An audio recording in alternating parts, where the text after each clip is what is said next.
John chapter 4. Our fathers worshipped in this mountain, and ye say that in Jerusalem is the place where men ought to worship. Jesus said unto her, Woman, believe me, the hour cometh when ye shall neither in this mountain nor yet at Jerusalem worship the Father. Ye worship ye know not what. We know what we worship, for salvation is of the Jews. But the hour cometh, and now is, when the true worshippers shall worship the Father in spirit and in truth. For the Father seeketh such to worship him. God is a spirit, and that they that worship him must worship him in spirit and in truth.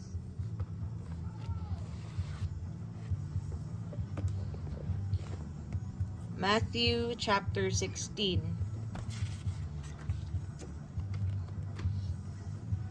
When Jesus came into the coast of Caesarea Philippi, he asked his disciples, saying, Whom do men say that I, the Son of Man, am? And they said, Some say that thou art John the Baptist, some Elias, and others Jeremias, or one of the prophets. He saith unto them, But whom say ye that I am? And Simon Peter answered and said, Thou art the Christ, the Son of the living God. And Jesus answered and said unto him, Blessed art thou, Simon Bar-Jonah, for flesh and blood hath not revealed it unto thee, but my Father which is in heaven. And I say also unto thee, that thou art Peter, and upon this rock I will build my church, and the gates of hell shall not prevail against it. Today, many Christians argue over denominations instead of spreading the gospel.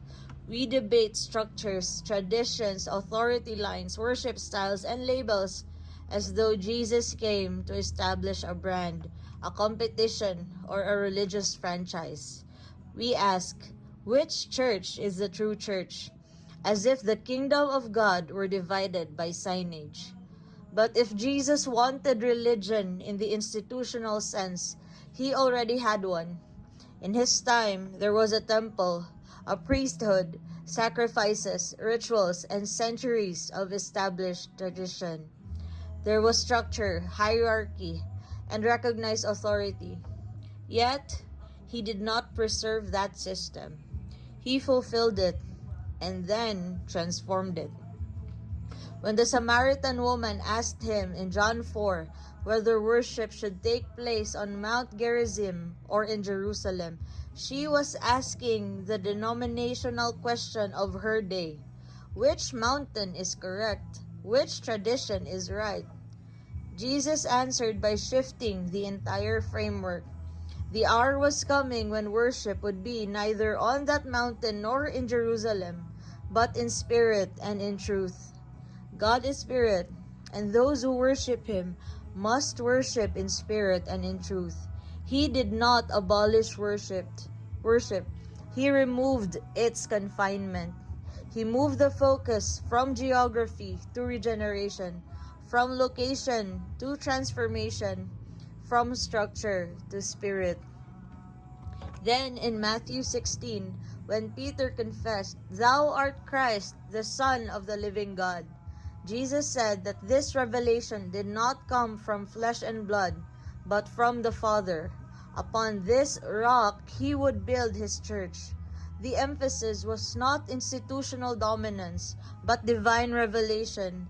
The church he spoke of was not a building or a denomination, but a called out assembly, people who have received revelation of who he is. John 4 removes confined worship. Matthew 16 announces a spirit-built people. The temple would no longer be stone, it would be living. Jesus himself said, Destroy this temple, and in 3 days I will raise it up. speaking of his body. Under the Old Covenant, God's presence was localized in a stone building, separated by a veil, accessible only through repeated sacrifices. When Jesus died, that veil tore from top to bottom. Access was opened. The old system lost its purpose because the final sacrifice had been made. At Pentecost, the Holy Spirit was poured out not on Peter alone, but on all who believed. God moved from walls of stone to hearts of flesh. Know ye not that ye are the temple of God? The dwelling place of God is no longer confined, it is indwelling. We are not called to religion, but relationship. In religion, there is God, but distant. In relationship, there is a Father. In religion, there is a congregation. In relationship, there are brothers and sisters. In religion, there is a structure.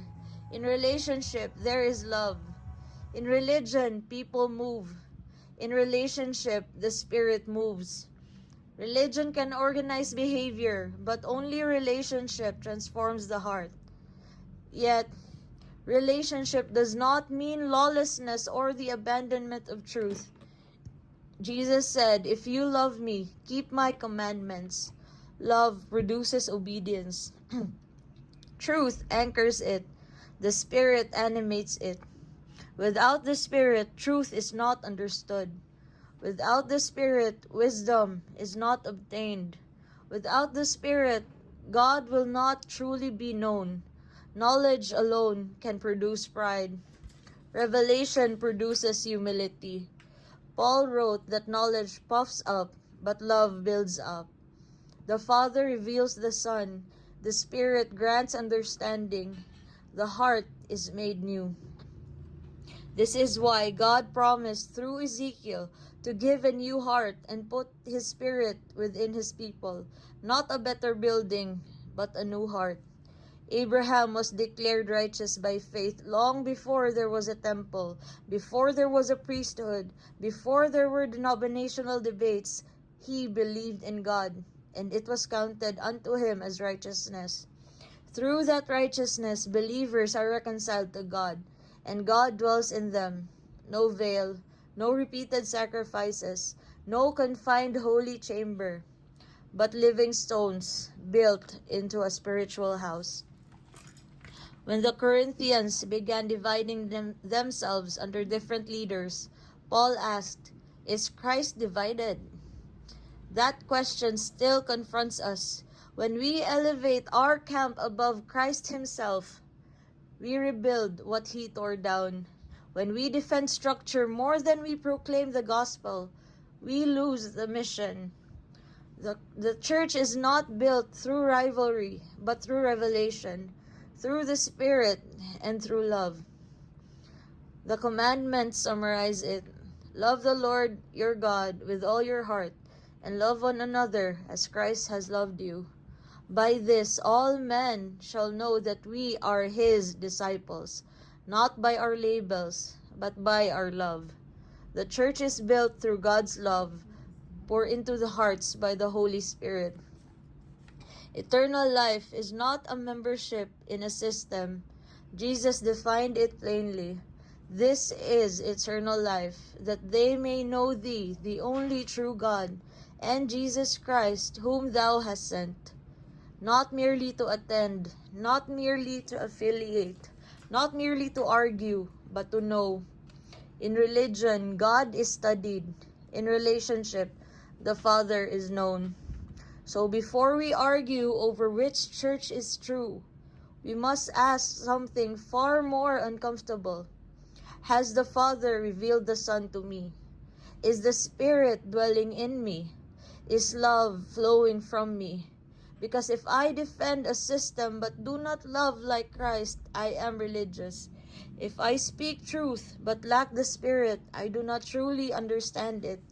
If I gather in a building but do not know the Father, I have missed eternal life. Jesus did not die to create denominations. He died to create sons and daughters. The church is not identified by its name, but by hearts transformed, truth revealed, and love made visible. People who know the Father through the Son by the Spirit, and that cannot be manufactured. So the question is not which church do you belong to? The question is, does the Spirit of the living God dwell in you? Because eternity will not ask what label you defended, only whether you knew the Father through the Son by the Spirit. Amen.